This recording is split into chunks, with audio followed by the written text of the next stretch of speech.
In today's video, I'm going to teach you how to mark an appointment as a no-show. If you manage bookings, keeping accurate attendance records is essential for reporting, follow-ups, and maintaining clear communication with your team and clients.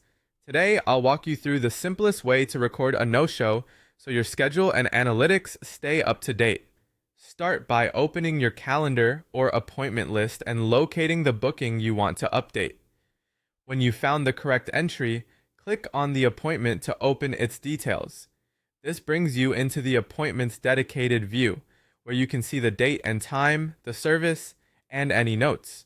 Take a moment to confirm you're in the right place. Verifying the time and service now helps prevent status changes on the wrong booking, which can affect your records later. With the appointment details open, look for the three dots menu, sometimes called the overflow or more options menu. You'll typically find it near the top right of the appointment panel or next to the status label. Click on the three dots to reveal additional actions related to this specific booking. This menu keeps the interface clean by hiding less common actions until you need them. From the options that appear, click on No Show. Selecting No Show updates the appointment's attendance status to reflect that the client did not attend. Depending on your system, you might see the status change immediately on the appointment, a color badge update, or a small confirmation message indicating the change has been saved.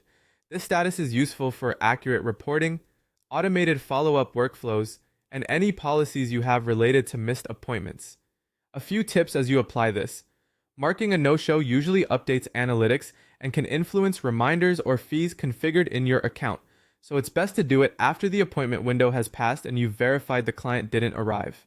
If you don't see the three dots, try widening your window, or checking if the menu is tucked behind a small arrow or more label. If no-show doesn't appear, your account permissions or scheduling settings may limit that action, or the appointment may still be in the future. That's all there is to it. Click on the appointment, click on the three dots, and click on No-Show. With just those three clicks, your schedule stays accurate, your reports remain trustworthy, and your team has the information they need to respond appropriately. Thanks for watching, and feel free to replay this section anytime you need.